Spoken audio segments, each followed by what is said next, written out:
Welcome to Aurora Public Library's Meet the Candidates event, an information session held in accordance with the library's role in civic engagement. Today's event is being recorded and will be available for viewing on Aurora Public Library's social media channels. My name is Risha Mandelkorn, and as your host this afternoon, I will begin by offering a land acknowledgement. We are all immigrants and children of immigrants to Canada. We gratefully acknowledge the original caretakers of this land. Today, this gathering place is home to many First Nations, Métis, and Inuit peoples. And as we share this space, acknowledging Indigenous nations reminds us of our important connection to the land. I am speaking from the traditional lands and territory of a number of First Nations. This area is in the Dish with One Spoon territory.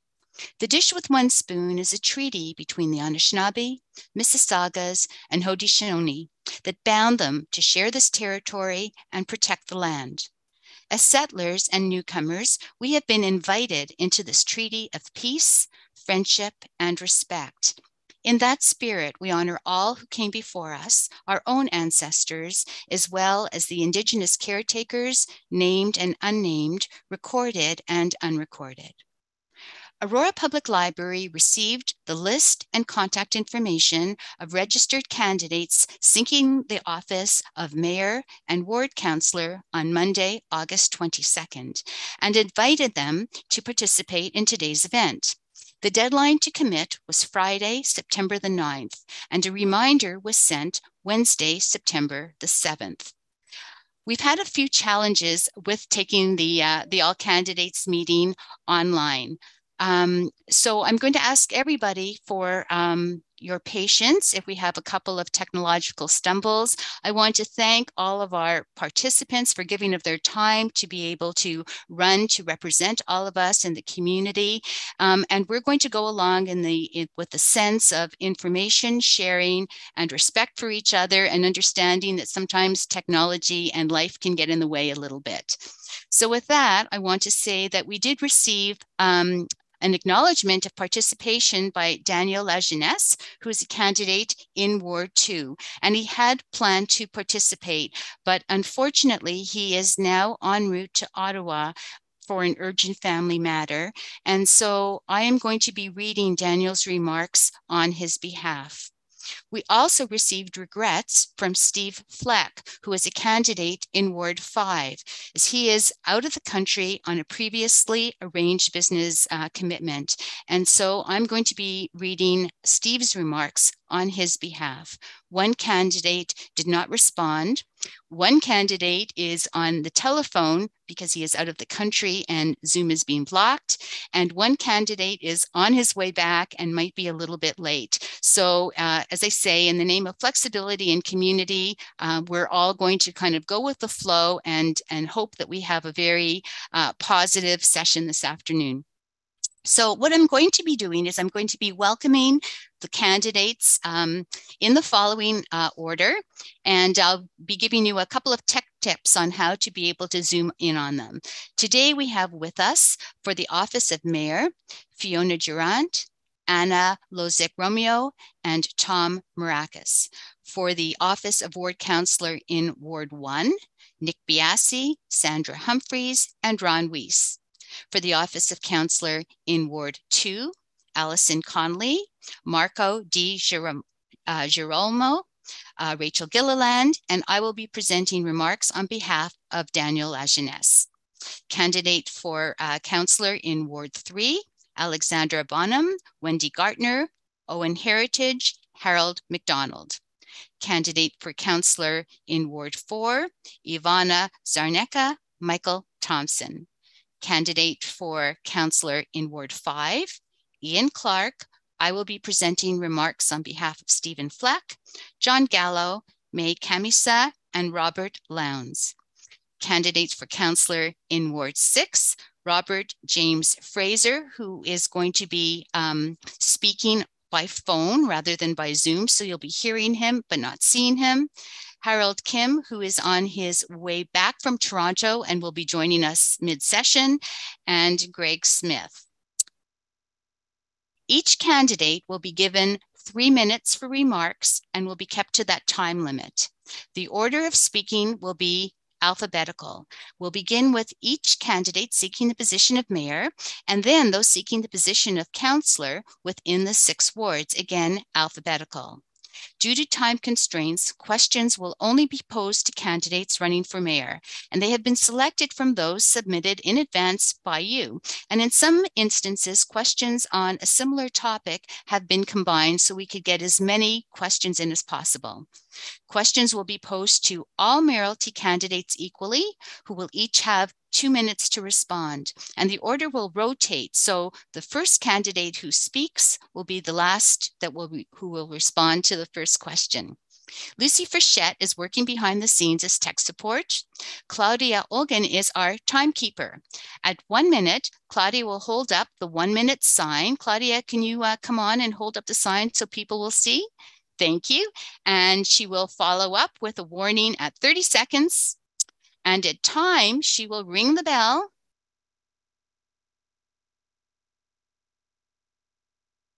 Claudia, I'm not hearing the bell, and our candidates won't. You're muted, Claudia. Thank you. A little bit louder. Sorry, try to go louder than that. Try again. Perfect. She will ring the bell, and then Lucy will mute the speaker. To our attendees, Zoom has 2 options for viewing, and they are found at the top right corner of your screen. You can select either gallery view or speaker view. When we bring on our candidates for mayor or for the different ward candidates for ward councillor, please click on speaker view when that person is speaking so that you will be able to see them a lot more clearly. Also, very important, you may enable closed captioning, which is the bottom of your screen, and that's for accessibility, and we're very pleased to be able to offer that to you today. Candidates have been advised to respect attendees by speaking directly to your question, and we're reminded that there's no debate or rebuttal permitted. And now we're going to be starting with introductory remarks by each candidate. So Lucy, can you please call up in alphabetical order the candidates who are running for the office of mayor: Fiona Durant, Anna Lozic-Romeo, and Tom Marakis. If you would kindly open up their screens and their mics. And I'm going to start by asking Fiona alphabetically if she would please start with her remarks. Thank you. Can you hear me? We can. Thank you. Perfect. Good afternoon, everyone. Thank you to the Aurora Public Library for putting this session together. It's a pleasure to be here. I greet everyone that's here as council and especially the attendees that are watching from the community. My name is Fiona Durant. As you've heard, I'm running for mayor in Aurora. As a mother, as a working mom, and actually, before I go on, I want to acknowledge those who are celebrating the Jewish New Year. So Happy New Year to those who are celebrating for the Jewish holiday. As a mom, a working mom, I understand firsthand what fiscal responsibility is and why it's needed.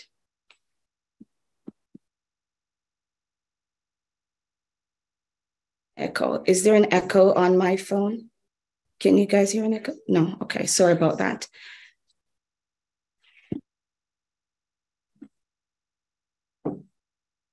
Sorry about that. And I hate Zoom. Zoom is so frustrating. Sorry about that. So as a mom, as I mentioned, I understand. And so as I work in my business daily and hear the concerns for seniors, I have youth, I have children, I see their needs that are not being served. I see the businesses that are not being flourished because there's not opportunity for all of them to be flourished here in Aurora. I understand that service must be accessible and be available when they're needed, when and where they're needed. I understand the need for inclusion. I understand that that cannot just be a tweet. I understand that the people in Aurora have concerns that are not being heard. because I am one of them. And so today, it is a pleasure to be here to talk with you and help you to remember that, it is either Nelson Mandela that says, there comes a time when silence is a betrayal. And as a resident of Aurora, I'll be betraying you if I sit back and forgetting that our seniors are suffering. The pioneers of our community are not being given priority service and care. And I'm looking forward to hearing the questions and congratulating everyone who have putting their name forward on this opportunity to lead and serve our community. Thank you. Thank you, Fiona. And now I'm going to call upon Anna Lozek-Romeo to please speak. And thank you.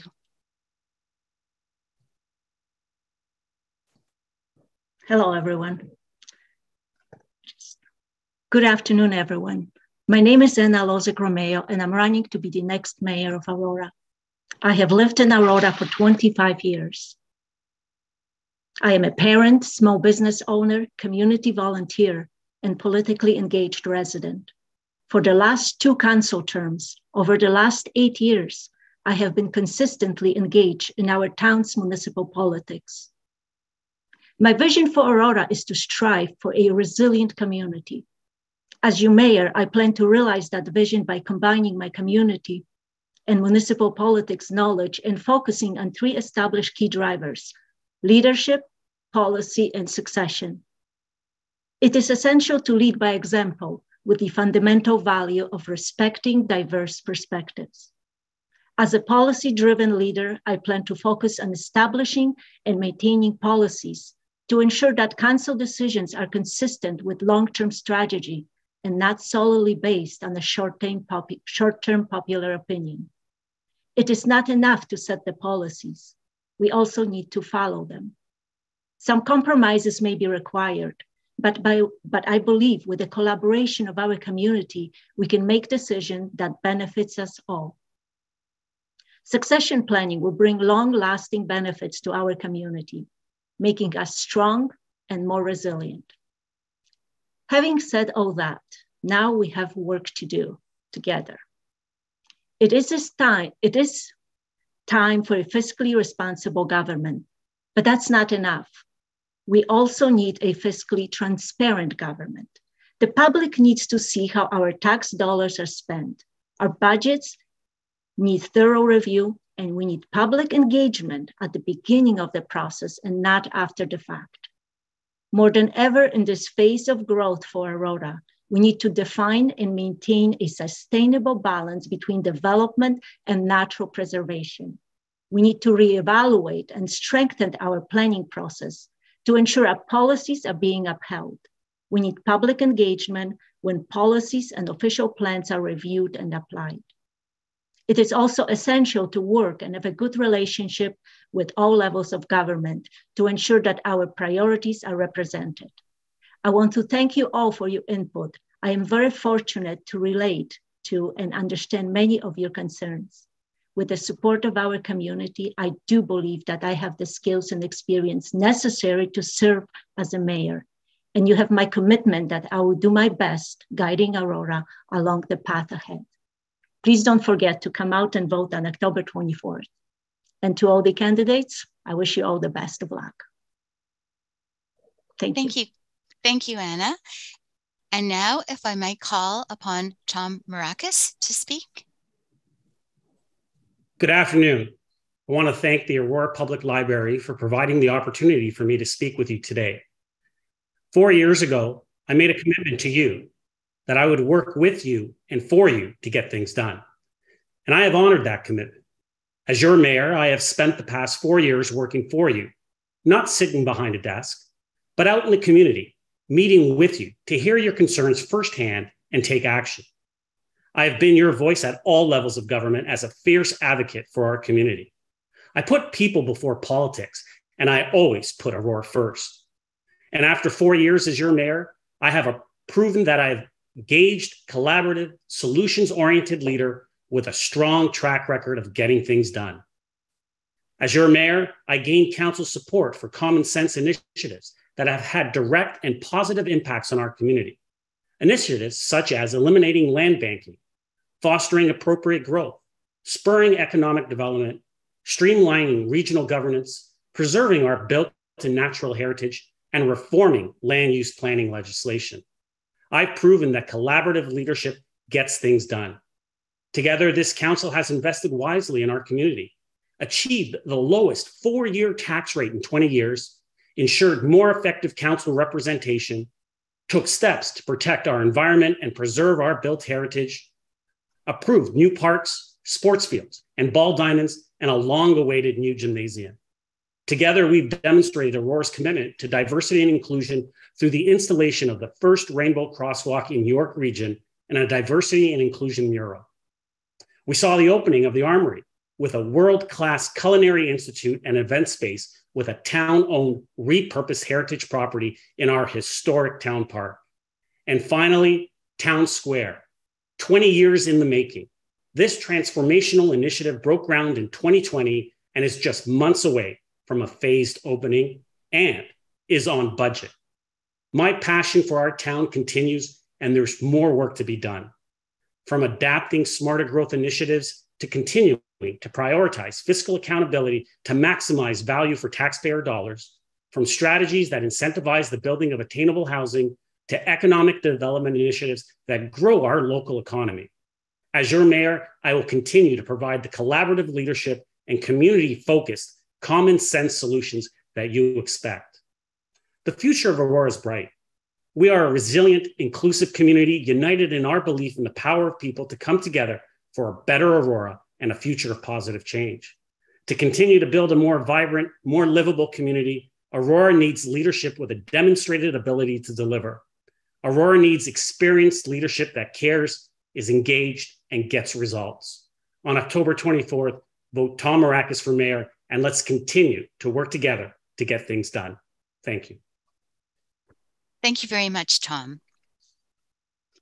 And now we're going to move on to the office of Ward Councillor. Lucy, if you could kindly bring up Nick Biasi, Sandra Humphreys, and Ron Weiss.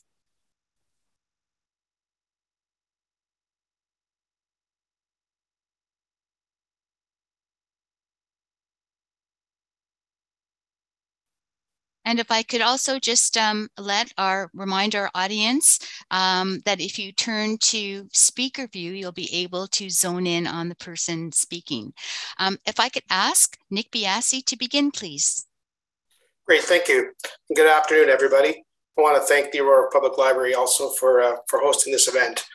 First of all, let me introduce myself because I know that many people are not aware of who I am, but I'm Nick Biasi and I'm obviously running for Town Councillor for Ward 1.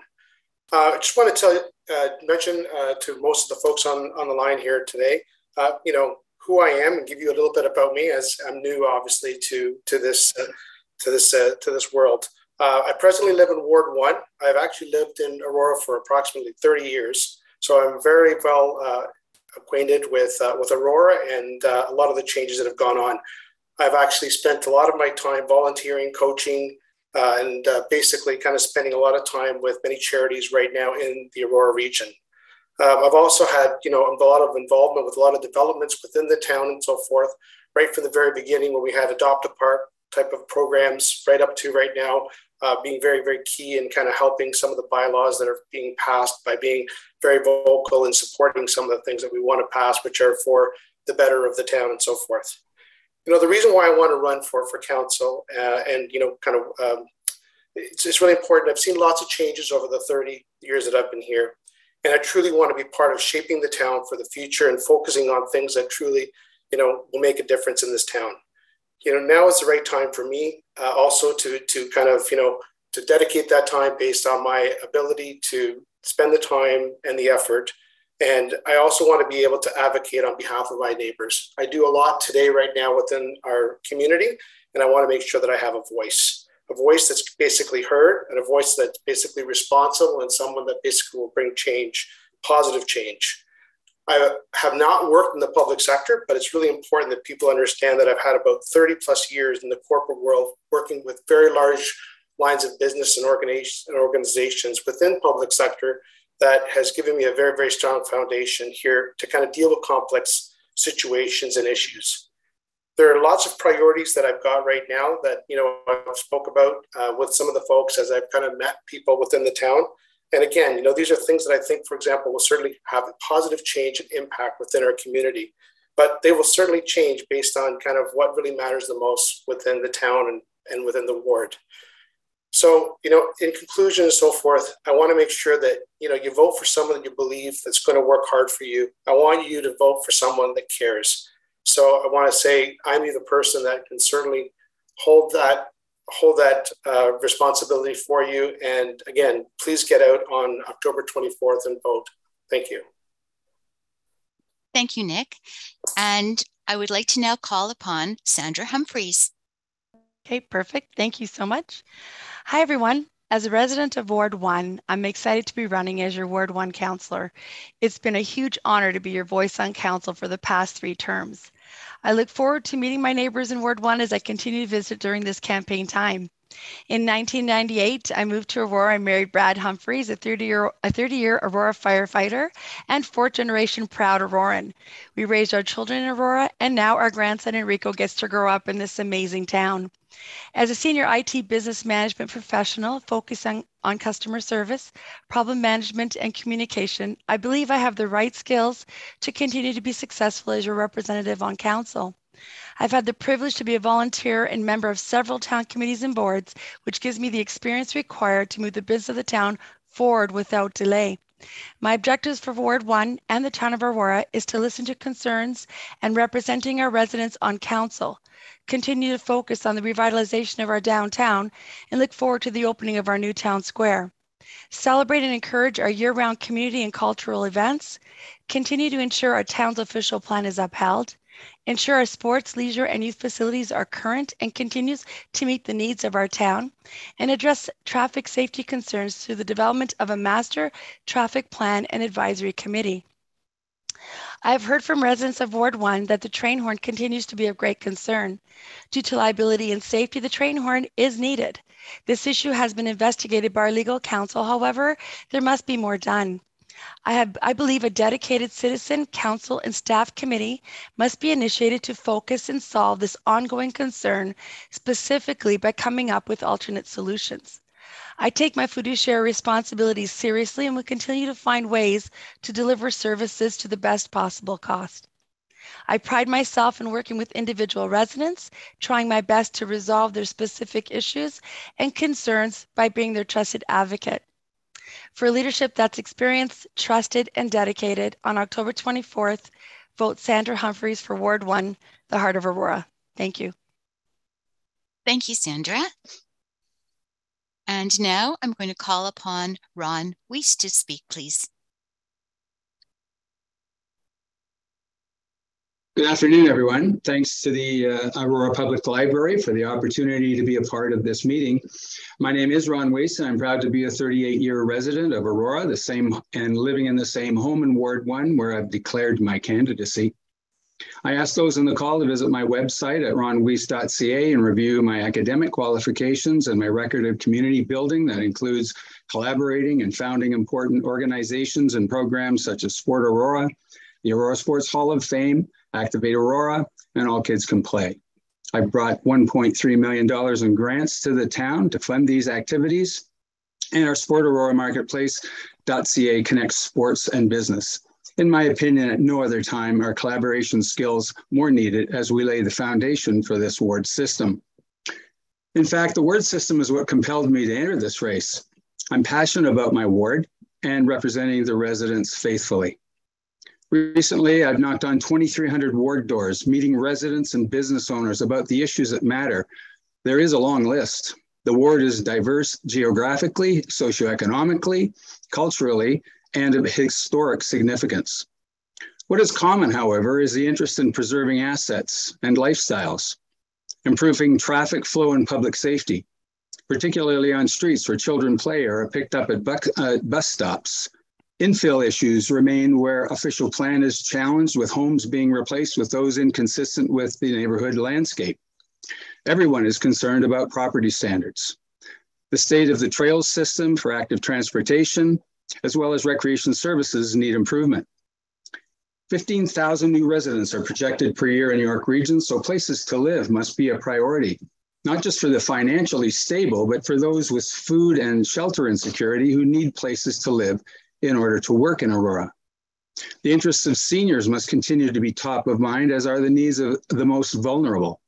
Supporting volunteer service organizations is a wise investment in human capital to help us thrive. With over 30% of our residents declaring English as a second language, inclusion and equity are principles involved in every decision. Recent capital expenditures have been questioned at the doorways, and the management of town resources remains a concern. People want progress, but they want council to manage the present without compromising the future. No one likes waste. I'm recently retired and have stepped back from other involvement to focus on town challenges and opportunities. My record shows I can do it. I will be fully engaged, attentive, and responsive. As an independent thinker, I'll operate on council with fact-driven, principle-based decision-making that is in the best interests of the ward and the town. I ask for the Ward 1 residents to consider my candidacy and allow me to represent them proudly. Thanks very much. Thank you, Ron. And Lucy, if I might ask you to please bring up the candidates for Ward 2, Allison Connolly, Marco Di Girolamo, Rachel Gilliland, and I'm going to be delivering remarks on behalf of Daniel Lajeunesse.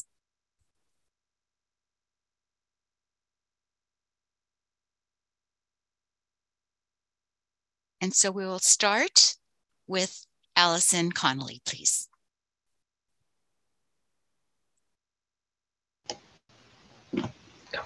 Okay. Good afternoon, and thank you, Aurora Public Library, for letting me speak. I have lived in Aurora for 54 years, and I have been a resident of Ward 2 for 30 years. I'm a mother. Right now, my one daughter had to move out of town because she couldn't afford to live here. I find that very unfortunate. Affordable housing is a top priority, so your families do not have to move out of Aurora. I served 27 years with Toronto Police as a special constable. I have seen a lot of tragedy through homelessness, mental illness, drug addiction. I spent many years in courtrooms listening to judges trying to deal with these issues.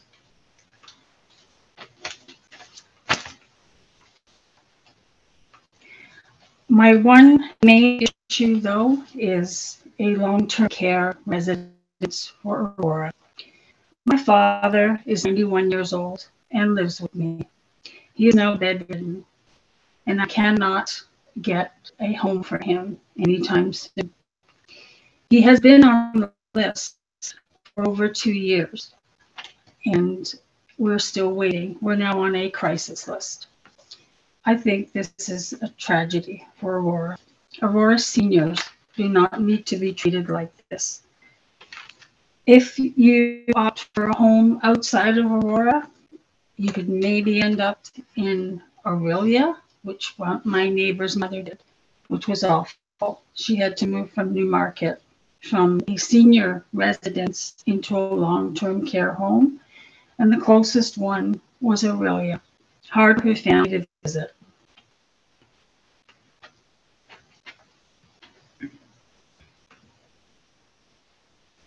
So no one wants their family to have to move out of Aurora when they live in Aurora, because visiting seniors is very important, especially if they start to develop dementia. They need to see their family. All they want to do is see their family. And this issue is not new. This is pre-pandemic, so we can't blame it on the pandemic. I'm hoping whoever is in chair for mayor and that they will look at this in the infrastructure and possibly find a place where we can build or renovate for a long-term care home. It's very important to me to the neighbors that I have chatted with, and to my family.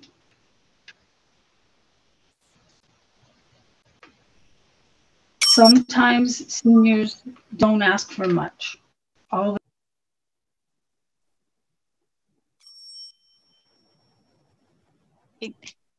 Thank you, Allison. You're at time. And we're going to move on to Marco Di Girolamo. And everybody, just as a reminder, please change to your speaker view from gallery view so we can see the person who's presenting. Thank you. Good afternoon. My name is Marco Di Girolamo, and I'm running for councillor because Ward 2 deserves more. Over 13 years ago, my wife and I chose Aurora to raise our family. We chose this town because of its charm and strong sense of community. Throughout this time, I have continuously given back to the community through my involvement in youth sports for rugby and hockey. I've also financially given back through sponsorships of the Aurora Winter Blues Festival, the robotics program at St. Max, as well as the sports that my children are involved in.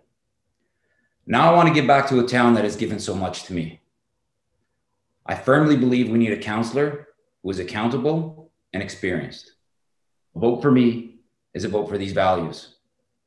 But let me be clear, I am not a politician. I am a father, a small business owner, a master electrician, and an athlete. I have real-world knowledge and experience to get the job done effectively. I believe our town needs common sense leadership that will always put the residents first. I got into this race because of my 3 young children. It is our responsibility to build a future where tomorrow is truly better than today. Now more than ever, leadership matters. We are on the right path, but there's critical work left to be done. If elected, I pledge to champion the revitalization of our downtown core, to ensure that it is a place where residents can support small businesses. I will stand up for residents and advocate for stable neighborhoods while protecting Aurora's charm at all costs. I will commit to following the town's official plan. We spent thousands of dollars developing it. We should use it for what it was intended for. On top of that, we need to bring more affordable housing units to Aurora so that young families can stay in the town for generations to come. As an athlete, a coach, and a father of active children, I will fight for increased access to recreational facilities and trails for all residents. Finally, I will ensure that property standards bylaws are enforced at all times, not just when a complaint is received. And I will do all of this with a firm commitment to fiscal responsibility, because residents deserve to know that their tax dollars are being spent effectively and fairly. As Aurorans, we have so much that unites us, so much more that unites us than divides us. I want to see our town move forward and thrive. I want Ward 2 to have a councillor who listens, leads, and inspires meaningful change. If you want a councillor who is for the people, vote for me, Marco Di Girolamo, on October 24th. Thank you. Thank you, Marco. And I'm now going to call on Rachel Gilliland to please speak. Great. Everybody hear me? Great. Hi, I'm Rachel Gilliland, and I'm here to tell you why I'm running for re-election as your Ward 2 councillor. The answer, my work is simply not done. You see, Aurora's been emerging from 2 very challenging years where work-life balance has changed, family priorities have shifted, and how you rely on our services has changed too. This is why we need to continue making smart and strategic investments now more than ever. This means responsible spending of taxpayer dollars, advocating for more active transportation and climate action, community engagement, and supporting small businesses like the many right here in Ward 2. To date, I have achieved many accomplishments that I'm proud of, such as introducing a climate lens to help council make better environmental impact decisions, exploring outdoor fitness park locations for greater health benefits, and task staff to review our outdated property standards bylaw. These are just a few highlights, and we need to continue to evolve while protecting what makes Aurora a great place to live. So let's talk about how I'm going to achieve this and what goals I have. Well, we're currently in a general property standards review, and I have an additional motion prepared to look at the feasibility of a proactive inspection approach on residential rental units to address the safety of tenants, parking, and property standards. This could include a licensing system as well. I'm going to continue supporting climate action by advocating for more active transportation routes, especially by connecting the East and West. And I'm currently networking with the region, Metrolinx, to ensure our priorities don't go unnoticed, and I'll push for increased timelines while taking advantage of any grant opportunities that cross my desk. I want to support responsible, attainable housing, and with initiatives that make sense for our town. With nearly 10 development properties of interest in Ward 2, I'll encourage green development design standards, investment in green infrastructure, conformity, and ensure we protect our natural capital assets along the way. I want to help increase our community engagement so our town is more active together, play together, entertain together, and more inclusive.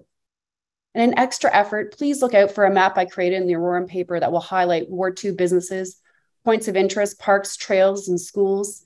And I'll inform you of events in town. Just sign up on my website. With that said, we also need to stay on the course of revitalizing our downtown core. We're so close. Supporting small local businesses, the BIA, the arts and culture sector will be an area of focus, especially as our new town square develops. You deserve a councillor who will advocate for the betterment of our community with a proven fiscal responsible approach. This is why I'm asking for your support, where I will lean on my passion, preparedness, and experience to continue to be accountable to you and champion your ideas. So please vote online beginning October 14th or in person at Aurora High School on October 24th and help re-elect me, Rachel Gilliland, as your ward councillor too. And if you're a resident of long-term care in Aurora Chartwell, on Mill, you'll have your own polling station on site. Thank you. Thank you, Rachel. And I'm now going to depart from what we would normally be doing, is having everybody live.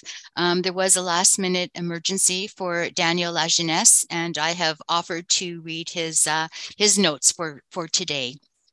Hi, my name is Daniel Lajeunesse, and I want to be your counselor for Aurora's Ward 2. As a near 20-year resident of this amazing town, this is where I work, shop, volunteer, coach, train, exercise, and engage with the community, small businesses, and various levels of government. I have been a coach for both Aurora's soccer club and the Aurora Tigers hockey team for over 10 years each. I sit as a board member of an Aurora-based nonprofit focused on ensuring school children have access to healthy and nutritious meals, all while supporting local farmers and teachers. As vice chair of the Committee of Adjustment and two of our town's tribunals, I see where we need to focus our efforts to protect our neighborhoods, protect our green spaces, protect access to our beautiful parks and paths, ensure access for our kids to play sports on green fields and well-maintained facilities. My background and expertise is in mobility, transportation, traffic strategies, small businesses, and suburban downtown centers. Maintaining small town feels, creating places where residents and visitors enjoy congregating, and leveraging existing assets and infrastructure. My three main objectives for this term are protecting our town's neighborhoods by ensuring and revisiting our master plans. Good ideas and intent suffer from sufficient vagueness to allow developers to create homes which do not fit the area, street, and neighbors. In addition, tree canopies, green spaces, community parks, and more need to be enhanced to ensure we maintain our small town feel. Ward 2 includes half the downtown core, the central location for many of smaller businesses whom live and care about the health of the community. Leveraging what has been learned and done in countless other cities across North America and the world, let's support these businesses, attract fun stores, make access simple to customers, entice more daytime business. With upcoming new facilities and public spaces, there has never been a better opportunity to support our businesses to ensure we all thrive. East-west access. More and more of our larger businesses are moving to Bayview and near the 404. Yonge Street's Winners is the latest example, moving this November to near the Walmart Plaza. However, with the upcoming 15-minute train, we risk losing two towns or at the very least, severely inconveniencing many Aurorans. We need individuals who can work and have experience working with Metrolinx, York Region, and the province to ensure that commented traffic options are reprioritized. We cannot wait until the last minute, as a long-term plan will have a lot less impact on the community than a last-minute reaction. Thank you for your time, and I invite you to reach out with any questions, comments, or simply to discuss. Visit my website, danielforaurora.ca, and we can schedule a call, a coffee, or meet up during canvassing. So that is from Daniel, and thank you very much. And we are now going to move on to Ward 3 Council candidates. Lucy, if you could kindly bring up Alexandra Bonham, Wendy Gartner, Owen Heritage, and Harold McDonald. And we will start with Alexandra Bonham. Thank you.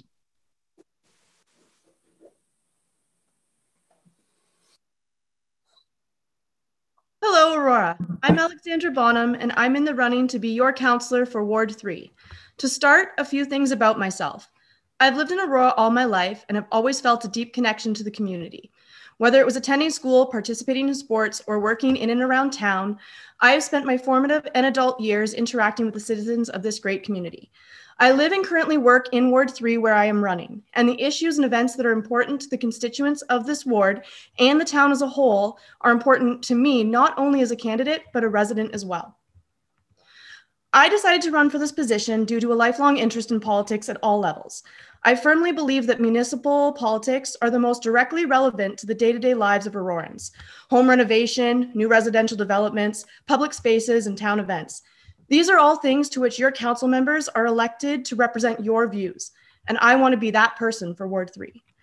As I've been campaigning in Ward 3, I've already heard from constituents about a few concerns, like the speed of vehicles down town roads like Henderson Drive, and how long certain development projects have been in the works.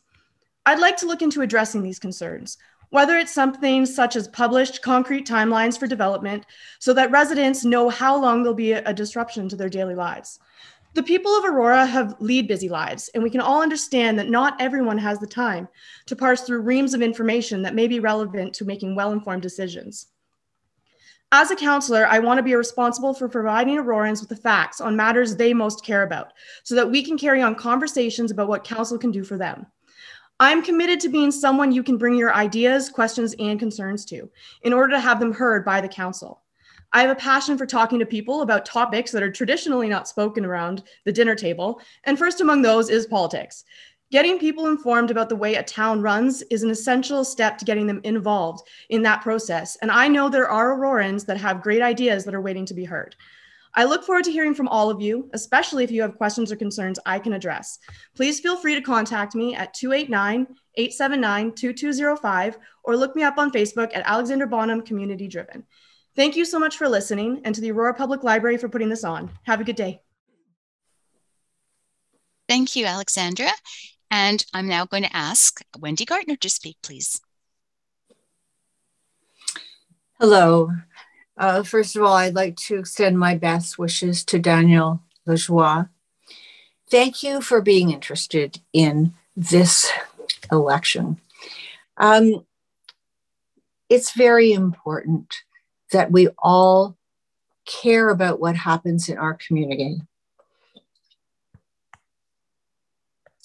Before I ran for council, I sat on a youth advisory committee. I attended meetings, and I made delegations about things that were important to me and the town. I also ran the Hotspot Youth Club for 18 years. I'm very proud of that. In 2003, I decided to run for council. To me, a lot of development focused on profit without considering the best interest of the community. I hoped to change that.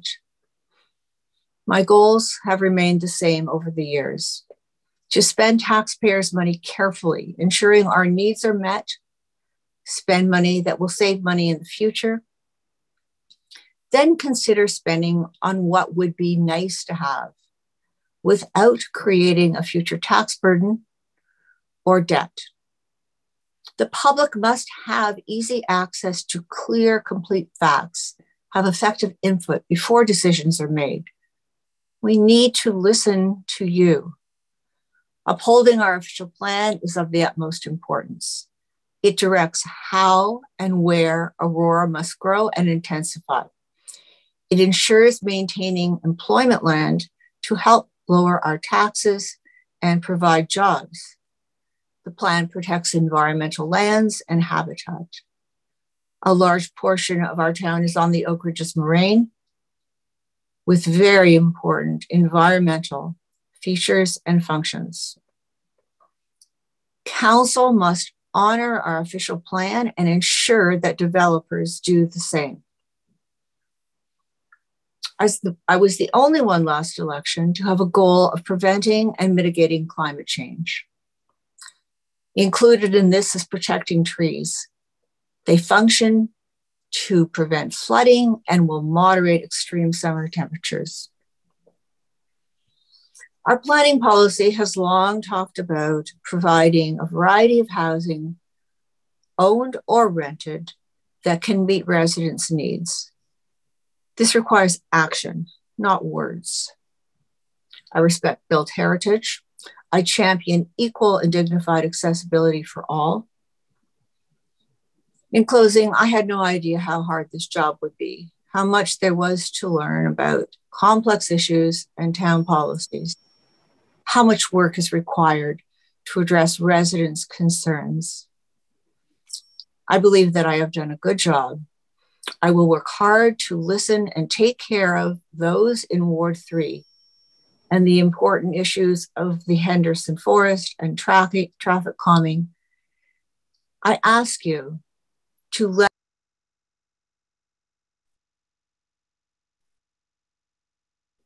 We're at time, so thank you very much, Wendy.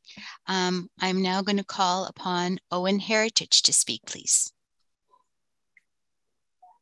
Good afternoon, everybody. Thank you for the opportunity. Thank you for the Aurora Library for this opportunity. I'd like to start out by introducing myself because a lot of people probably don't know me, although I am a lifelong resident of Aurora. My name is Owen Heritage and I'm running in Ward 3. I moved to Aurora in 1984. I grew up in Ward 3. I went to school in Ward 3.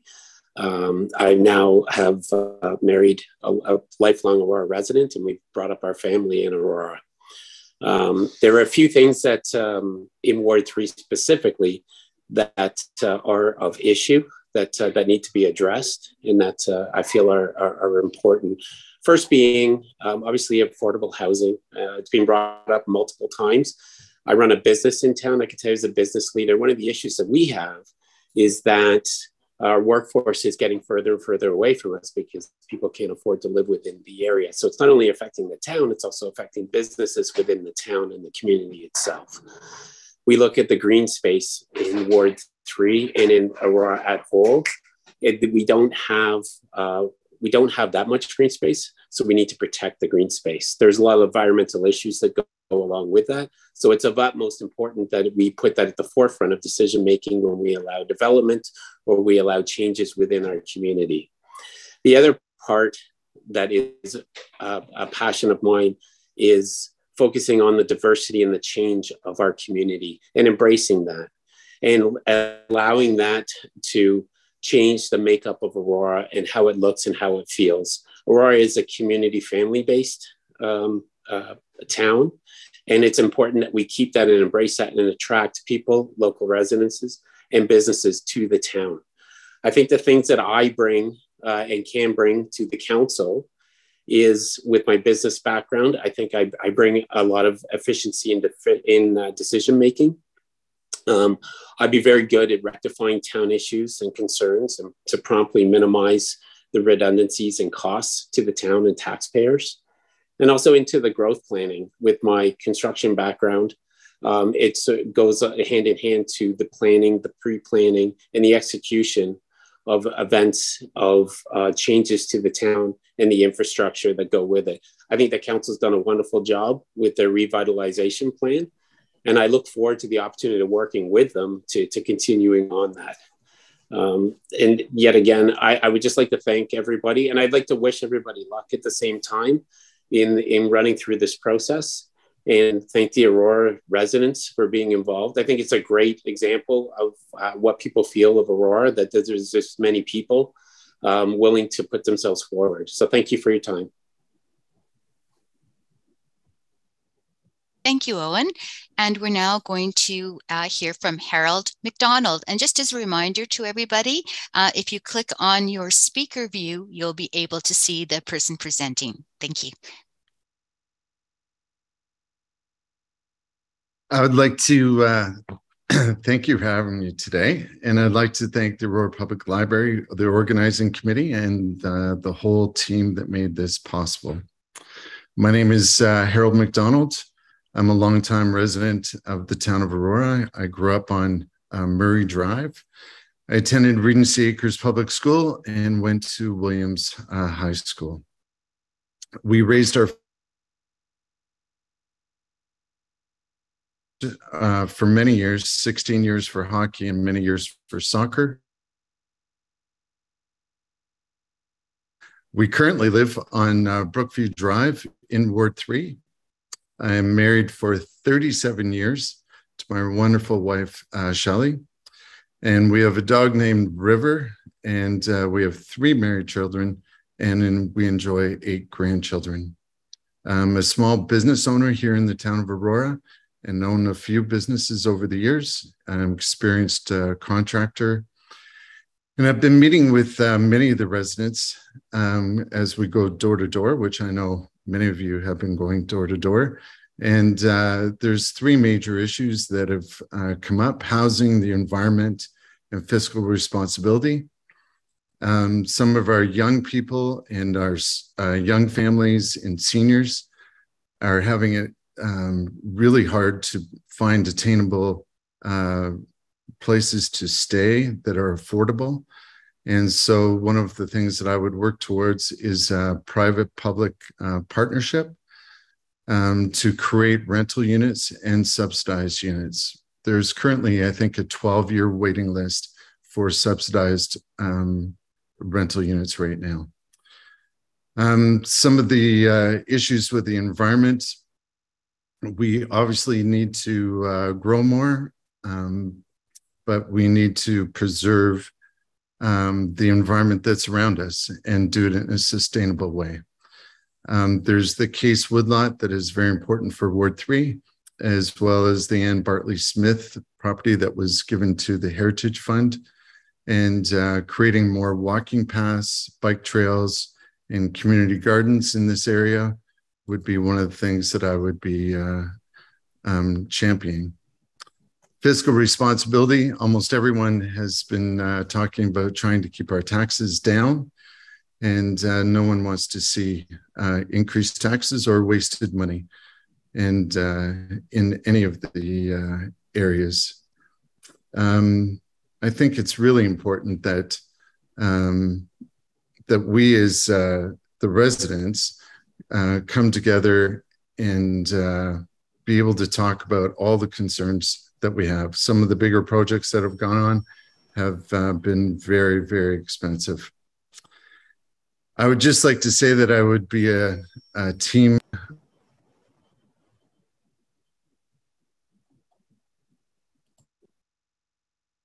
Thank you, Harold.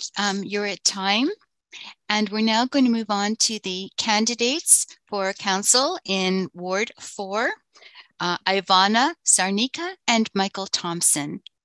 So Lucy, if you would bring them up, and we will start with Ivana. Thank you. Okay, thank you. Good afternoon. I want to thank the Aurora Public Library for hosting this event and everyone for attending. I'm Ivana Zarneka and I'm running for council in Ward 4. It has been said that all politics are local, and none more so than the elections for mayor and council. Every 4 years, the people of Aurora get the opportunity to pass judgment on how well previous council has done. And it always boils down to one question: are we better off today than we were 4 years ago? I say no. I think we can all agree that we are seeing and experiencing a decline in our quality of life. Aurora is at a crossroad. We are at a crossroad. Aurora is louder, more congested, dirtier. Green spaces are shrinking. Recreational facilities are crowded. Infrastructure is crumbling. Taxes are increasing. We no longer feel as safe in our community as we once did. We all moved to Aurora to escape congested, busy, loud urban environments. We wanted our families to live in a clean, green, and caring community where we knew our neighbors, where our kids had room to play, were safe, our schools were good, and life was affordable. There are many new faces in this election. We are here because the old guard, the ones who have been here for multiple terms, have failed us. We need new and better ideas that will preserve and enhance our quality of life while dealing with the pressures of a changing environment and an ever-expanding Toronto. Albert Einstein said, insanity is doing the same thing over and over and expecting different results. The current council represents more of the same old policies, the same old approaches, and plans and tired thinking, with the end results being the same outcome, the inevitable decline of our quality of life, and assimilation into the urban mass of the GTA and its undesirable problems and characteristics. If you are happy with the current political direction, more development, higher densities, shrinking green spaces, fewer recreational opportunities, and think that council has made good decisions and managed your property tax dollars well, then there is no need for change. You should vote all of them in again. But if you are concerned about the direction in which the past council has taken us and want something better to preserve and enhance the quality of our lives and that of our children's, then consider voting for change by electing new faces with fresh ideas that will meet the challenges we all face together. Thank you for your time, attention, and consideration. Thank you very much.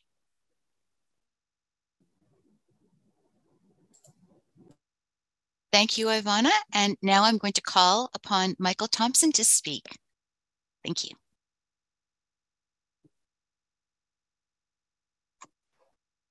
My name is Michael Thompson, and I'm asking for your support to re-elect me as your Aurora Town Councillor in Ward 4. It has been my honor to serve our community over the past 12 years. Since first elected to Town Council in 2010, I've used my business expertise and experience to help provide leadership, strong financial management of your tax dollars, and a practical and common sense approach to the issues. I have a strong record of decisions that put the best interests of Aurora first and have had a positive impact on the lives of our residents. Initiatives like the establishment of the Finance Advisory Committee to develop a new budget process to find more efficiencies and help lower taxes. Championed Aurora's first sports plan to enhance sports delivery in our town. Advocated for the renovation and construction of numerous town facilities to help meet our growing community needs. And contributed to the development of an attraction strategy to bring Niagara College and the prestigious Canadian Food and Wine Institute to Aurora. But it's not just the big projects that stand out. It's working with residents to address development concerns in their neighborhood. It's working with businesses to help resolve the challenges they are facing. And it's working with everyone to ensure that Aurora remains a place we are all proud to call home. The next 4 years will bring significant challenges. Residents are concerned with the impact growth and development may have on them and on the community. I believe the residents of Ward 4 need an experienced councillor to be the voice at the council table and ensure that their concerns and those concerns that matter most are being addressed. If re-elected, I will continue to apply a business-like approach to ensure the well-being and interests of the community are being met in an appropriate and fiscally responsible manner, and I will continue to focus on the strong and effective representation of your needs at council, prudent management of your tax dollars, managing growth in a sensible and compatible manner that is suitable for the neighborhood, continued stewardship for both the environment and our heritage, fiscally responsible budgets that deliver the broadest range of services at a reasonable cost, and providing responsible leadership that addresses our community's needs. To learn more about me, my commitments to you, and how I will work towards a better Aurora, please visit my website at www.votethompson.ca. Once again, I'm asking for your support. On October 24th, please vote for Michael Thompson. It's our home, it's our community. Let's work together for an even better Aurora. Thank you very much. Thank you, Michael. We are now going to move to the candidates for councillor in Ward 5. Lucy, if you could kindly bring up Ian Clark, John Gallo, May Camisa, Robert Lowndes, and I'm going to be reading remarks on behalf of Steve Fleck. And if we could start with Ian Clark, please.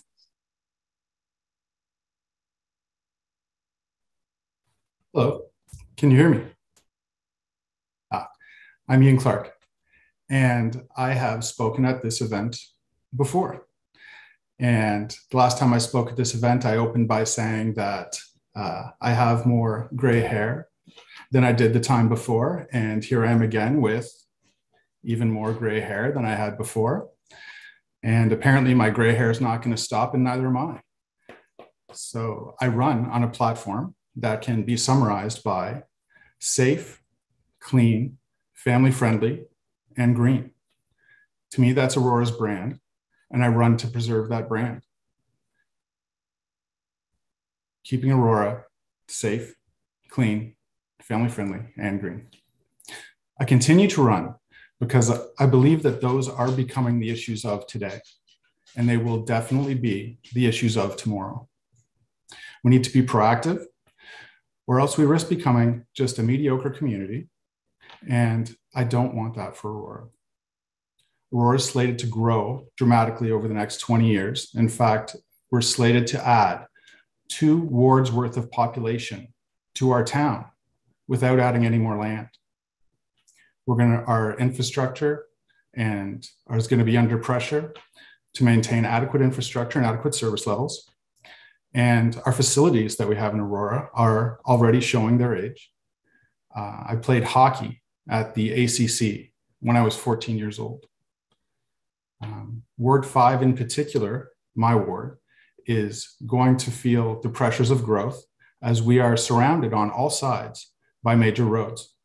St. John's, Wellington, Industrial, and Bayview. Ward 5 is the roundabout of Aurora, and it's going to be quite a task and quite a challenge to protect our brand in the face of growth and to maintain good faith with the existing citizens of our community as we grow. And I'm up for that challenge.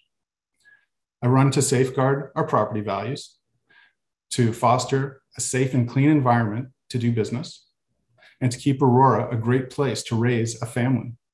I run because I believe that as a candidate, my priorities align with the priorities of the people in Aurora and the people in my ward. Safe, clean, family-friendly, and green. It's easy to say, not so easy to accomplish. I would like to thank the library for inviting me to speak today, for everyone who came to listen, and for the people in Ward 5, thank you for your consideration. I'm Ian Clark. Thank you. Thank you, Ian. And I'm now going to be reading remarks on behalf of Steve Fleck. Steve has a commitment elsewhere, and I asked him for permission to take this off his Facebook page. Unfortunately, I'm out of town for work, announcing at a professional mountain bike race that I am committed to annually and live on another microphone when this is happening. I had asked if I could submit a video to play, but the organizers said they could not do that. This is what I would have said during my brief allotted time. Hello, my name is Steve Fleck, and I am running for a position on the Aurora Town Council in Ward 5, Aurora. I have lived in Aurora since 2001. I've raised a family here and have been involved in various aspects of life in Aurora for over 20 years. My wife, Aurora Sports Hall of Fame honored member Paolina Allen, and I bought a house in Ward 5 in the Wellington Lanes neighborhood in 2005, and it's been home ever since. I love this particular area of Aurora, Ward 5 in general, and all of Aurora for that matter. It's a community that has so much going for it and so many advantages, great assets, and opportunities. Professionally, my work of race event announcing, sports commentary, and events emceeing is all about listening very carefully to my clients' needs or studying deeply and extensively the details of a race or event, and then communicating all of that information to participants, listeners, or viewers. I am the voice of that particular race event, communicating all of that to thousands of people. It would be an honor and a privilege to be the voice of Ward 5 on Aurora Town Council. So far in the campaign, I've canvassed over half of Ward 5 on foot and by bicycle. It is my goal to do my entire campaign in this manner using active transportation for all of it. Talk to hundreds and hundreds of residents, and I have a good sense of what some of the main issues and concerns are, as well as what people love about Ward 5 and beyond in Aurora. What do people in Ward 5 want?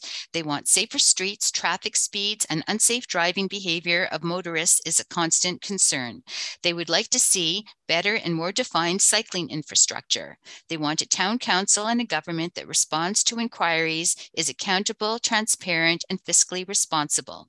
They want to know what the growth and more active transportation, not just talking the talk, but actually walking the walk or riding the ride, to respond to every inquiry, question, and concern quickly, to be honest and accountable with everything I do, to make sure that as we continue to grow and develop Aurora, that is the right kind of growth. And it is all done with long-term economic, environmental sustainability as our primary drivers. And finally, to maintain what is already good and great about Ward 5 and Aurora in general. Thank you for your time. I would be grateful for your support on October 24th. So that is from Steve Fleck. And I am now going to call upon John Gallo to please speak.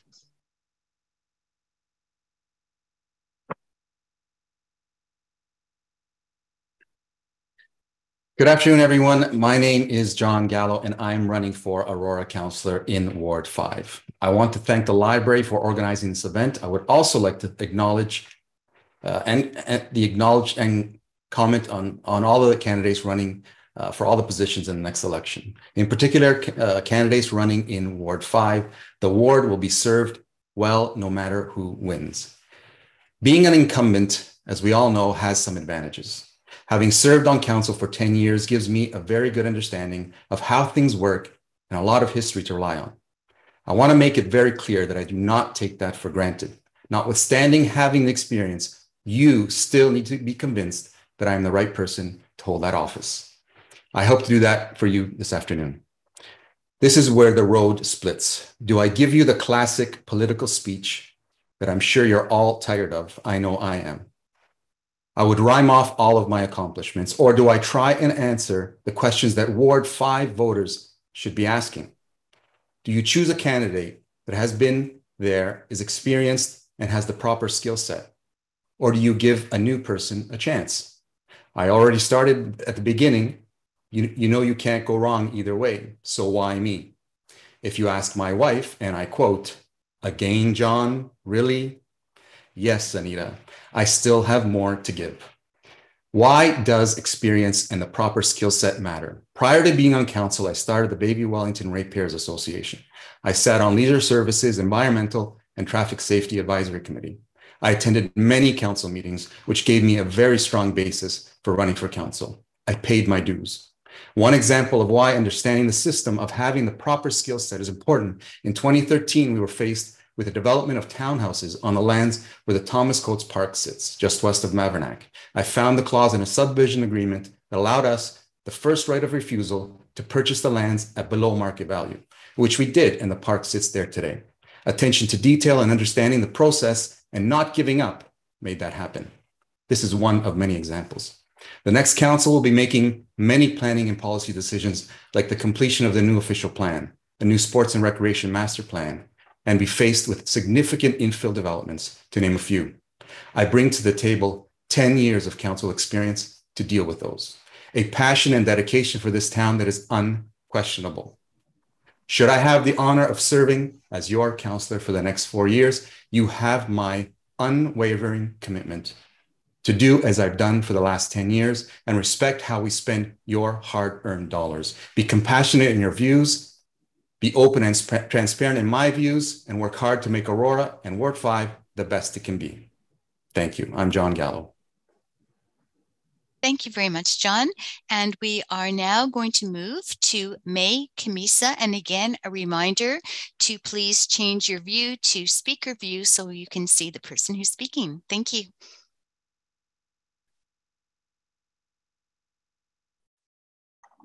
Sorry about that, folks.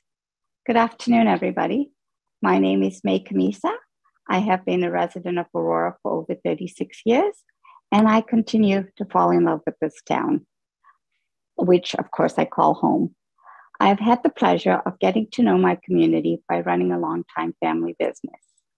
Raising a family in Aurora has given me the opportunity to be involved in local schools, sports, and cultural organizations.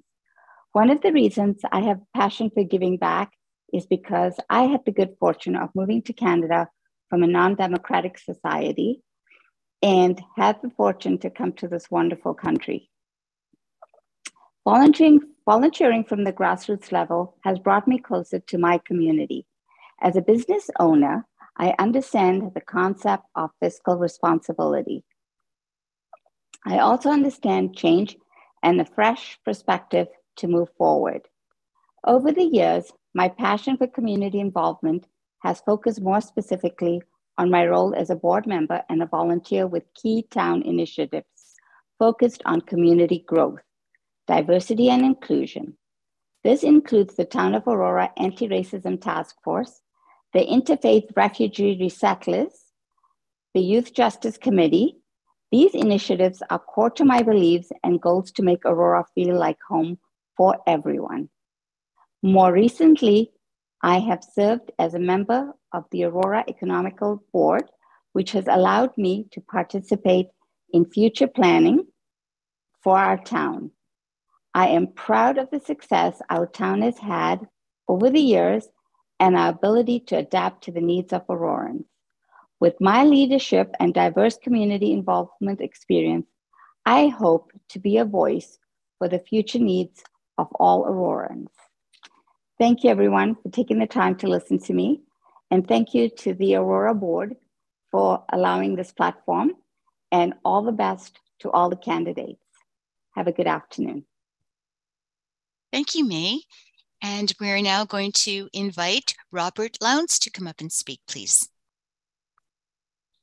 Good afternoon. I echo the comments of the previous speakers in offering my sincere thanks to the staff of Aurora Public Library for the efforts made in putting this event together, as it is a great opportunity for all candidates to speak directly to you, the residents of Aurora. My name is Robert Lowndes, and I am running to represent you, the residents of Ward 5, as your councillor on Aurora Town Council. My wife and I have been residents of Aurora for the past 18 years, where we have had the privilege of raising our two sons. I have served our community for many years as coach and convener for the Aurora Minor Hockey Association, and currently as a member of the Town of Aurora Heritage Advisory Committee. I'm passionate about the community and have been engaged in council activities. I want to work for you, the residents and business owners of Ward 5, to continue to affect meaningful, positive change in our town. I have gained a wealth of experience over the years working in a leadership role for a large corporation, including budget management, analytical skills, working in a team environment, process and policy innovation, and most important, consensus building. As an active, engaged resident and volunteer of this great town for 18 years, my experience and expertise will translate well to be an effective voice for you on Town Council. I look forward to representing not only Ward 5, but all the residents of Aurora, making informed decisions for the benefit of everyone. As a parent, the legacy we leave for our children and our next generation is important to me.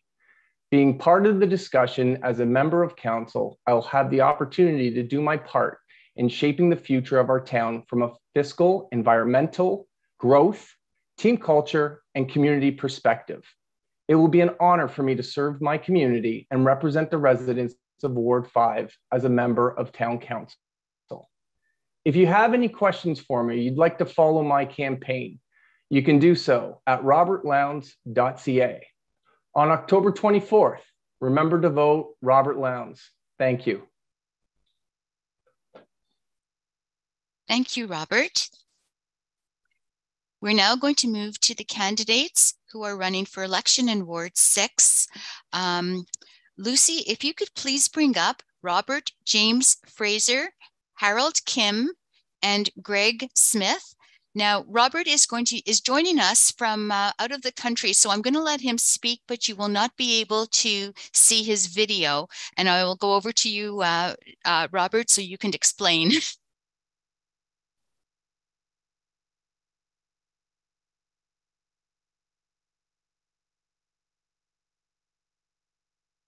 Robert, if you can unmute, please.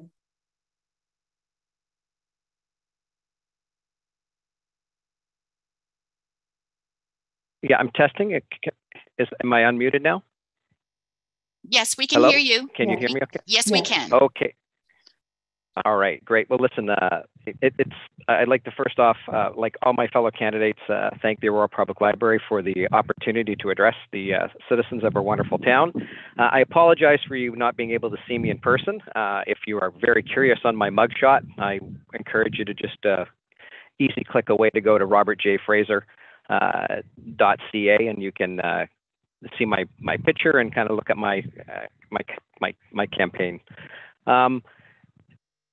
I think first off, I'd just like to say that, one of the major reasons that I've decided to run, I'm a 29-year resident of the town, raised 2 kids, and consider to, love and enjoy, every aspect of this community. And after 29 years of being here, decided that, running for council would be an opportunity to give back to the community. I'm especially kind of buoyed by the fact that there is such a variety of voices running for council this year, and to everybody running, I think that will make the process better. I mean, we struggle to get interest in municipal politics, at a participation rate sub 30% of voters. Everything that's going on in our backyard, I think it's important that, if anything, we try to actually bring out the vote, and I would love to see our voter participation better. I think I can sum up my candidacy in kind of 3 areas. And again, there's running into the ward number 6 in the 6th position with all the voices ahead. There's been a lot of repeat information, but I'm looking at transparency as being a big issue for me. I think I'm running to shake things up, bring some fresh voices to council, some fresh perspectives. I have a 30-plus year in marketing and sales, helping businesses grow. So I come from very much of a corporate background, but, going back to my university days, I almost graduated, in political science, but, chose an economics major from York University. So I migrated from Toronto to Richmond Hill, and, in 1993, found myself in Aurora and have never looked back. The environment and green spaces is a big concern for me. I look at a town that has a very small footprint, and our opportunities to grow, unless we are going to continue to churn our green space, and looking at the official plan, whether we call that the greenfield development, that's areas that are destined to be developed, but maybe should they be developed? We take a look at what's going on north of St. John's Side Road and Yonge Street today. I mean, I think there's a lot of debate over that development and how that is proceeding. 30 seconds. And I want to see, some, improvement on that front. And business development, I think, is another important pillar that I would, I'd like to look at, and that's encouraging, good, well-paying, not necessarily service sector jobs in Aurora, so that we have businesses that can kind of support, support incomes that are going to allow people to live in this community. But echoing what everybody else has said, affordable housing is a big issue. I mean, that's broader than just an Aurora issue. I mean, Thank you. We are now going to invite Harold Kim to speak. Harold, please. Thank you. First, I'd like to thank all the candidates for stepping up and wanting to contribute to our wonderful town. When I moved to Aurora many years ago, I realized that Aurora was different from other municipalities. That difference is a spirit of volunteerism that I believe is unique in Aurora. Wherever you go, there are special events going on all year long, organized by volunteers. This volunteerism sets Aurora apart as a gem over all other municipalities, and it is something that I desire to maintain here in Aurora. In the past decade, we have seen our population grow very quickly according to provincial mandates. Most of that growth was in the northeast section of the town. I really felt that we need to engage new residents from diverse backgrounds into our social fabric in order to keep that volunteer spirit alive in our town. This is one of the reasons why I initiated the Aurora Multicultural Festival in 2015, which prior to the pandemic hosted a record number. This vision is what made me run for council again in 2018, and the same holds true today. I'm running in Ward 6 because growth continues in this part of town, and it is also the ward where I live today. Now, not only do we have residential growth in Ward 6, but also commercial and industrial growth.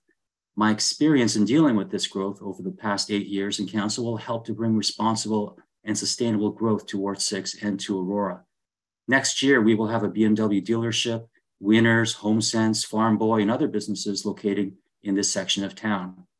This past term, I had the privilege once again to serve on the Finance Advisory Committee with the Mayor and Councillor Thompson.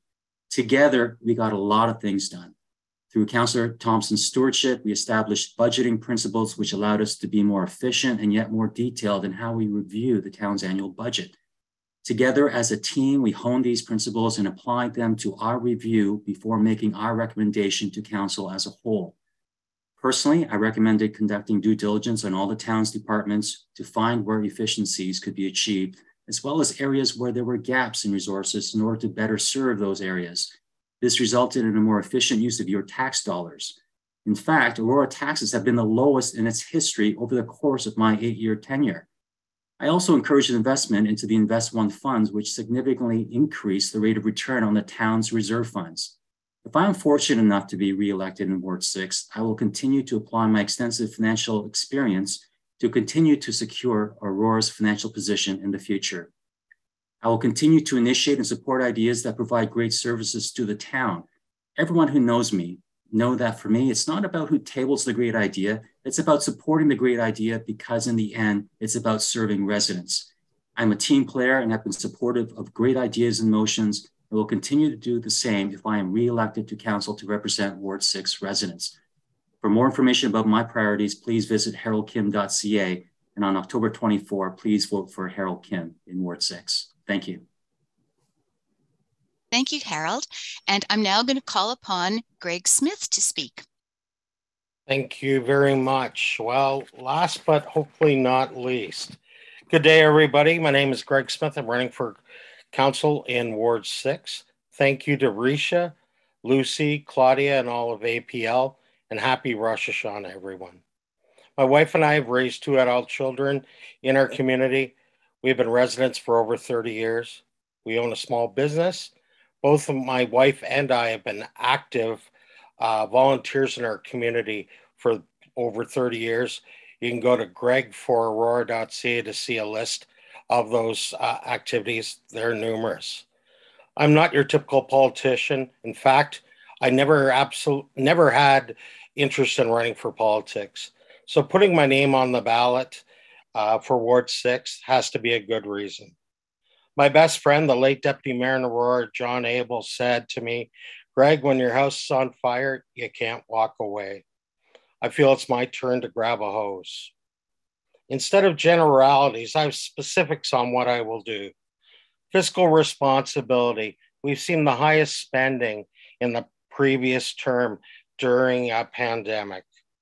I will collaborate with community groups to maximize the value of services for our residents. Transparency. I believe every service contract or contract done by the town should be available on the town website. All town business and communications should originally come through the town website, social media channels, not through any one member of council. Community safety is important. Working in conjunction with our regional representative, we'll work with the YRP to ensure sufficient and effective patrols in our neighborhoods, including speed mitigation.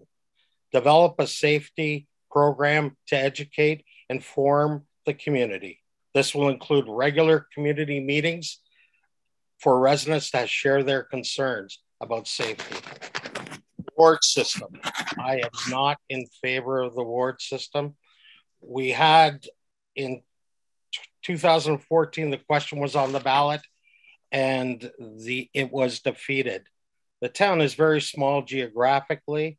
I believe wards are generally homogeneous, and I believe that we don't have rural versus urban.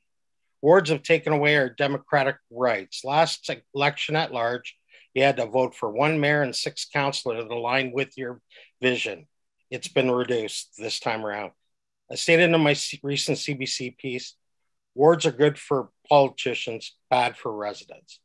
We need free thinkers around the table, and on October 24th, vote for me, Greg Smith, Ward 6. Best of luck to all the candidates, and thank you to the residents for attending. I appreciate it. Thank you, Greg. We're now going to move on to the question and answer period for the candidate seeking the position of mayor. So I am wondering, Lucy, if you would kindly bring on Fiona Durant, Anna Lozic-Romeo, and Tom Marakis. And I'm just going to mention again a few remarks I made at the very beginning for people who joined us later. Due to time constraints, questions are only going to be posed to the candidates running for mayor, and they have been selected from those submitted in advance by attendees. In some instances, questions on a similar topic have been combined. Questions will be posed to all mayoralty candidates, who will each have 2 minutes to respond. The order will rotate, so the first candidate who introduced themselves will be the last to respond to the question, and we'll just move in order that way.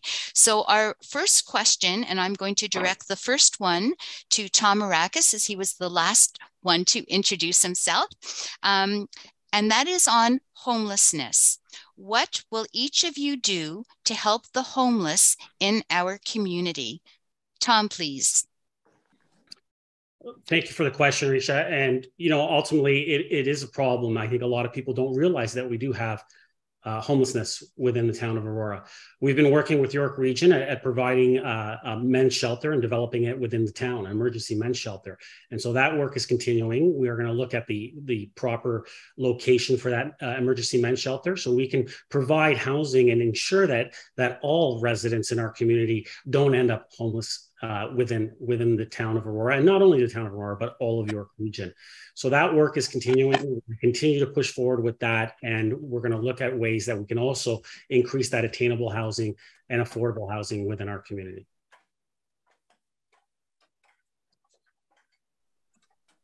Thank you, Tom. And I'm now going to ask Fiona Durant to respond. Fiona? I sit here and I listen to our mayor, or Tom, as they read what's written. And to answer this question, Risha, and first of all, thanks to the person in the community for asking that. I want you to understand that homelessness is looking just like you and me. It looks like Tom, it looks like Anna. And so when we're talking about building a shelter, we're forgetting that homelessness doesn't mean we're going to just, let's make this building and push these people in there and leave them there, and that's the solution. We've had a community where we ignore the fact that homelessness means people are leaving, sleeping on the couch next door. They can't afford their rent. Just December of last year, I have to be helping family who have been evicted from their apartments. A single mom with 4 kids. So homelessness is not a fairy tale talk. It's happening right here. When I call counselors from this board to ask for help, I was told the funding, the money they have is to run their campaign. So when you ask that question, resident, please, you have to know it goes beyond the checking of the boxes. Please, it goes beyond showing up for the photos at 50 different events to say we're out there. It goes beyond everything, because it includes me.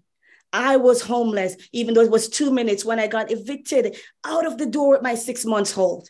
That was homelessness.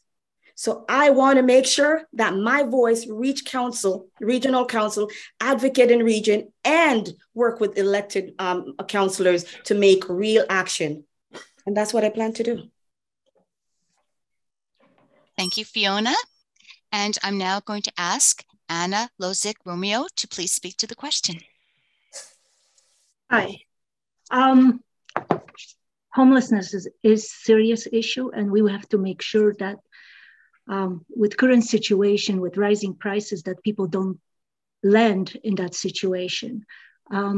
we also have to work with the region and maybe also look at the other municipalities, what they're doing to help. I mean, we have to work collaboratively. One of the things we have in Aurora is happening right now. We have a transition home, transition place we're building at the Young Street, just south of the train station. So we're doing something. And, you know, homelessness in Aurora is visible. There are people in the bus stops that we see every day, and what are we going to do about it? So as a municipality, we do have to work, you know, with our staff, make sure we have local shelters provided, and we have to work with the region too, and even other levels of government. Thank you. Thank you, Anna. The next question has to do with housing. And the question is, what steps will you take to ensure good, affordable housing for low and middle income individuals and families? And Anna Lozic-Romeo, we're going to start with you. Can you hear me? You know, it's a loaded question because for 4 years, I've been watching what's been actually coming to Aurora, and I'm not sure. We don't have anything that came in terms of planning applications.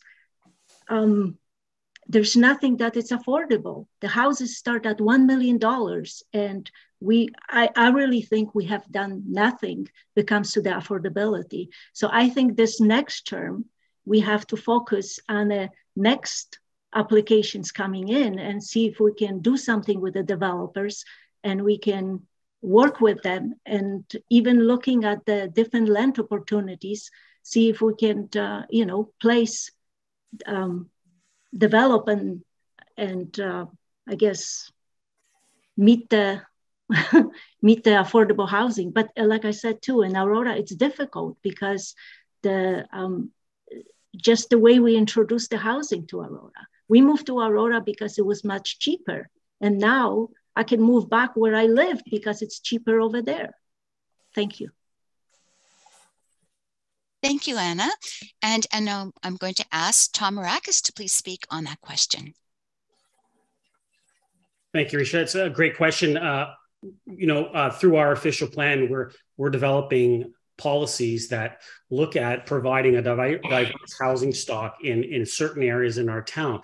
But ultimately, this is a question that just doesn't lie in the town of Aurora. This lies right across all municipalities in York Region and quite frankly, in the GTHA.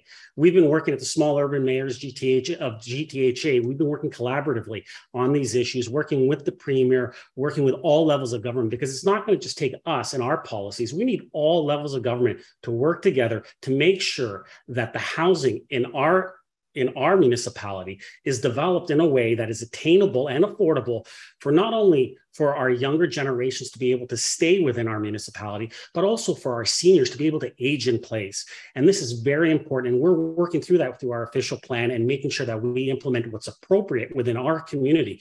But ultimately, too, we need to continue to work with the province to make sure that they make reforms to the tribunal so that when we make decisions, they're the decisions that are right for our community to make sure that we have that housing. I will also add that we have approved a full building over at Leslie and Wellington, where we've partnered with Housing New York, that is going to provide 300 units below market rate, which is going to be very affordable for every resident in this community to come and take advantage of. So we're looking forward to that development occurring. Thank you, Tom.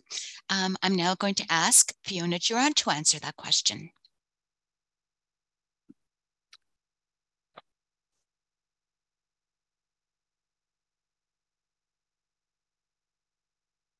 I had to remind myself today that a friend told me not to be the AWC. I don't remember what the acronym was, but she said, the gentleman said, dial down your passion because you're the only Black person and you might be seen as an angry Black person. But today, I can't apologize for my passion. And I hope you have enough intelligence to not see me as an angry Black woman. But if that's how it come off, I have to tell you that I'm too passionate to dial back my concern. There are 83% of people that have said When they start to build family, they want a home, not an apartment. We have a plan, a town plan that, yes, I want to adhere to as a council, as a mayor when elected. But also when there's great ideas come in, we want to make sure that changes are made accordingly. Do you understand that we can have buildings for people where they can afford, not just because of that? The regional in February 2021, I think, stately that a town should give 2 acres every 5 years for accountability. The town of Aurora has not yet responded. All other communities have responded with an action plan towards that. So please ask Mr. Tom, what have we done and what's our answer for that? We have plans came in with the Habitat for Humanity that can give us opportunity for more affordability. Those opportunities have not been maximized and taken up on. Cost of living is going up, and we need something with housing that comes with transportation and comes with opportunity, not just putting us on Yonge Street, because we do not want to blend and have that missing middle address. Let's address the missing middle, not build these big tall homes in places instead of a 2 complex where we can get more people to live. There's a lot we can do. We just need a leader like me who cares. Thank you, Fiona. And before we go on to the next question, if I can just remind everybody that this is not a debate and we are just answering. I'm going to ask everybody to answer the question just from their own perspective without commenting on anybody else's approach. I think that would be a better way of going forward. And so the next question, and Fiona, stay there because you're going to be the next one to answer this one, is on protection of the natural environment. Do you think Aurora's official plan goes far enough to protect the natural environment? What changes to environmental policies have you seen or would you like to see in the new draft official plan? Thank you, Risha. And please understand, Risha, if I'm breaking any of the policies of this media, of this practice, this is free democracy. And unfortunately, these are the opportunities we have and we have to speak. Yes, I would adhere with what you're saying, but I just really want to have the freedom to speak. I'm not condemning anyone, so I hope that has not gone that way. If it did, I apologize, but I just want to bring the issue to the table that the people have asked me to bring. In terms of the environment, we know that there is, I believe it was Rachel Gilliland that brought up a climate control crisis plan that has been there. I know that the town already has a program that the community energy plan that I believe they started back in June of 2019. Things are already in place, and we now just have to look at them, see if they're working, reassess them if they need to be done, and bring action forward that's going to be helping. Because I've seen, according to studies from the University of Toronto, that climate change is affecting our seniors. And I see that the report comes back from the last CBC News that says there are hundreds, almost 100 homes, including those that I've spoken to in Aurora, that residents for seniors still don't have air conditioning in their room. And we know that that comes from climate change as well. So it is a big issue to address. And when we get elected and go in there, I would love to look at what's there, work with the elected council, and make the changes that's needed. Great question. Thank you, Fiona. And if I could ask Anna Lozic-Romeo to please respond to that question. Okay, it's another loaded question. So no matter what our official plan is right now, intensification is happening and our green spaces are shrinking. And offsetting green spaces is not enough. I think we need to preserve the natural environment and we need to protect. We need to strengthen the parameters. And I believe we need to protect our habitats. I mean, species are at risk. And one last thing is maybe outside of the official plan, but I think decision makers should follow those plans. And that's the plan and the decision maker comes together. Thank you. Thank you, Anna. And if I could now call upon Tom Rakis to please answer that question. Thank you. Great question. So we've done many things to strengthen our environmental protection within the town of Aurora. We've actually implemented green standards when it comes to any development in our town, and we passed that one just recently. And we are one of the few municipalities that actually have that green standard within any development and any application that comes forward. So we want to ensure that any development that comes forward, make sure that it follows our protections from a green standard perspective, and it continues to protect our environment. And beyond that, our official plan talks about, tree canopies. And when you do look at our tree canopy, it is not only is it one of the best in York Region, we continue to improve and grow our tree canopy. We are at 34%.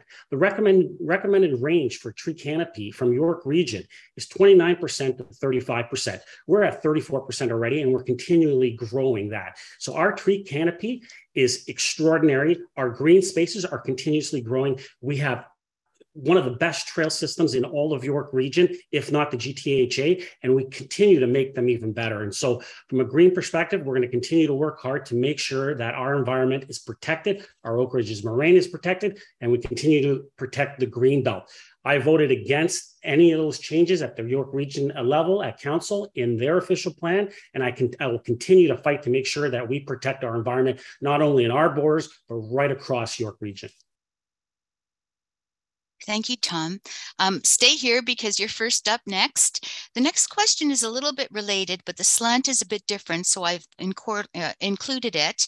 The question has to do with the influence of developers. Please address concerns about the influence of developers with respect to the removal of trees and impact on existing ecosystems. Tom Rackes, if you would speak first, please. Well, thank you. Another great question. Personally, I don't think there's any influence from developers. I mean, they can come forward and request whatever they like through any application process.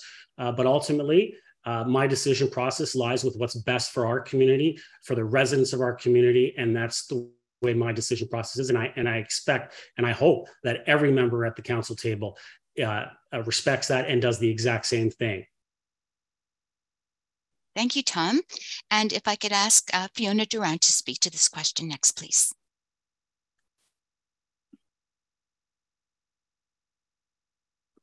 Developers, am I unmuted, Risha? Can you hear me? Okay. Developers do influence these. And that decision can be positive or negative based on who is in leadership. What I'm looking forward to do when elected is to bring all developers in one room and have that conversation where communities can get and meet and talk with them. We will also, I want to create incentives to promote green buildings when they're building, that they will feel rewarded, because developers as business owners, they're looking for benefits like any other businesses. So when we create incentives and rebates and negotiate so they don't have to go off to the tribunal and come back to do things that we're no longer in control with, they are influential. And so we want to make sure whatever I'm agreeing with a developer, it's in the best interest of our communities, not for my pocket, not for my comfort, but that community voices are brought to the table. We've seen that unflexible strategy from leaders that make an acknowledged voice feel like they're the problem, but we want the community to come in. When to speak to the builders, get to know them. Because I know that builders can make a difference, and we know that they are the solution when we work together as a team. And that's what I'm looking forward to do. Thank you, Fiona. And if I can ask Anna Lozic-Romeo to please speak to that question. Well, developers do what they're supposed to do. And they're going to come in and they want to develop, and if they want to remove the trees, they will remove the trees. But it's up to us and our policies to uphold them and make sure we don't remove the mature trees. I am not a tree hugger, but the mature trees are, better for the environment. But we also have to make sure that the offsetting is not enough, and we can't give in to give them what they want. Thank you.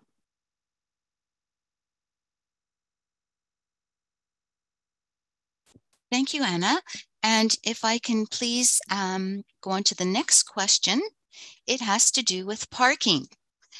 How will you address the parking issues for residents on local neighborhood streets, businesses, and the library when Aurora Town Square is completed? And Anna, you are the first one to respond to that one. Thank you. Well, parking is an issue.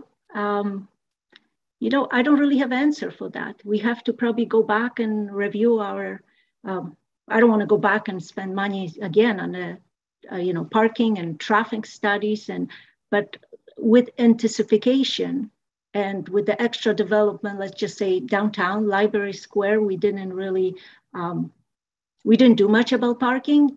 We had so much parking, we came back with the same number. So I think we have to work maybe on the active transportation. How do we get people to certain places without cars so we don't, use cars too often? But yes, it comes down to constantly looking at what's happening in our communities and upgrading our policies and make sure, and maybe intensification.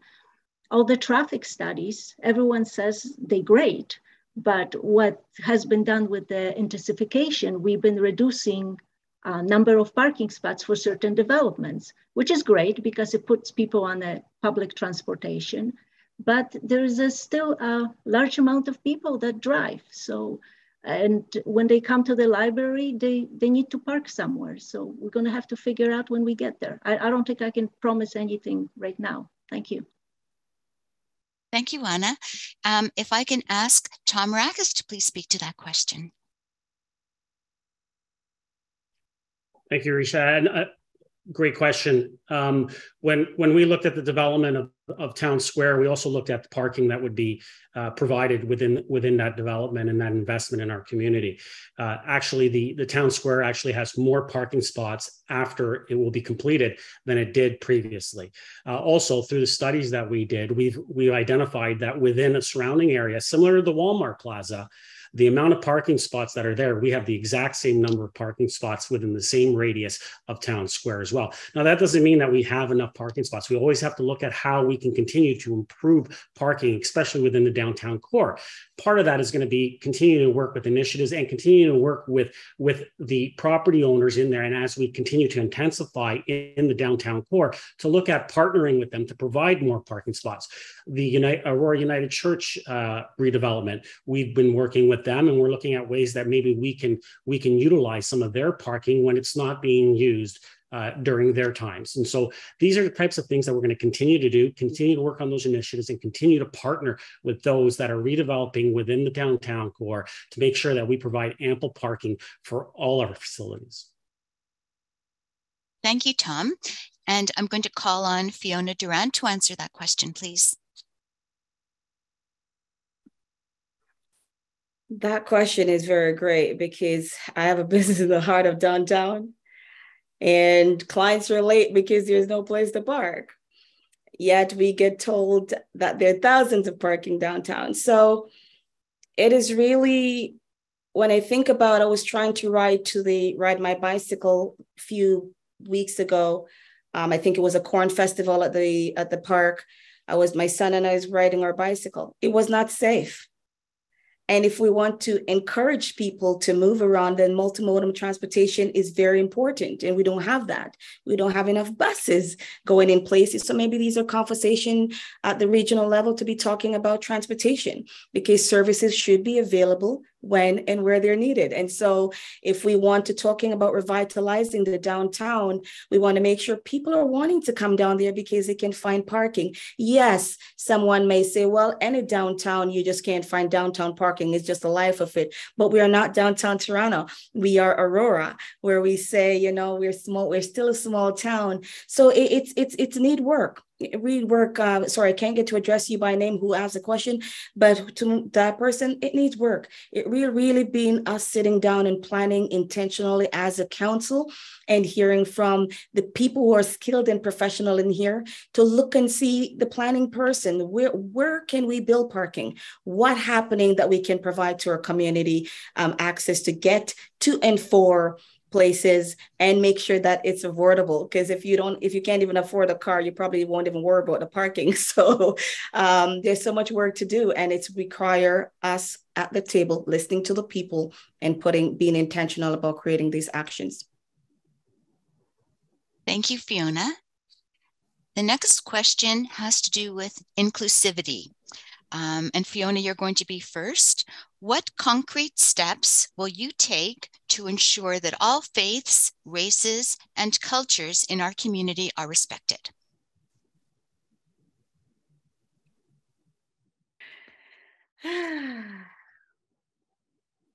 Risha, when you buy a vehicle or a home, it comes with certain standard features. And I think, there was rumor had it that Fiona might just be a one pony inclusion person. I thank God that when you think of inclusivity, you're thinking about making sure that we're doing more than across a rainbow. And if we're going to do it, we're going to do it properly.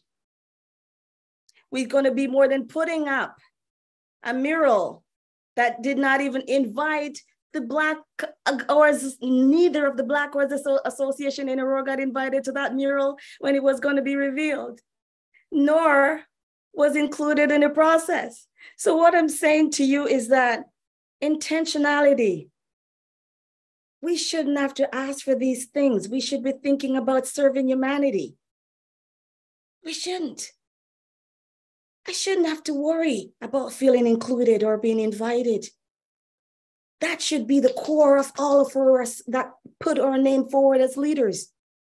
Because when we have inclusivity, we would understand that some people also have a religion. They probably can't be at certain event at certain time. When we have inclusivity, we'll create events that those who are still unafraid and have to wear their mask because of their health issue, we have different times when we're balancing our events. Half day for those who can be in mask, half for the unmasked. So inclusivity is not just a word, it's action. Thank you, Fiona. I'm going to ask Anna Lozic-Romeo to please speak to that question. I think my answer is going to be very short. I think we need conversation. We need more conversations with people with different cultures, working together, collaborating. And I think politicians should stay away from that. I think we're ruining for them, because I think what happened with the rainbow crosswalk, but I really think something good came out of it, because we got to converse and talk with each other, and we found out, all kinds of different things maybe we didn't know about each other. So at the end of the day, I think it's really conversations with the different cultures, talking to each other and collaborating and coming up with the things that everyone is included, not just, one or two, everyone. Thank you. Thank you, Anna. And I'm going to ask Tom Rakis to please speak to that question. Thank you, Risha. Another great question. I think ultimately we're going to continue to build on the work that we as a municipality have done to date. We've created an inclusivity charter, the DEI strategy plan, the creation of the anti-racism task force, the first time in Aurora's history that we've raised the Pan-African flag for Black History Month, the installation of the Rainbow Crosswalk, the first in all of York Region. All these things that we've done, we're going to continue to do and continue to build upon them, because it is important to us to celebrate all of our cultures and all of our faiths within our municipality. And it's important. We just recently had just yesterday, we had the Multicultural Festival, and I thank Harold Kim for bringing that back and for us to be able to celebrate all those cultures in our community and have everyone get out there, and how great it is to see that thing. So we're going to expand upon all those types of events, but also continue to celebrate and build upon the great work that we've done to date. Thank you, Tom. And actually, we've come to the end of our event. I have more questions, but we said we were going to have a hard stop at 4 o'clock. And I think talking about coming together is probably a really good last question to end off with. I'd like to thank each of the candidates for not only sharing their platforms, but for putting themselves forward to represent the interests of the residents of Aurora. I would like to thank our guests for their intelligent questions and their engagement in the democratic process. Good afternoon, everybody. Stay safe, and please don't forget to vote. Thank you for joining us today.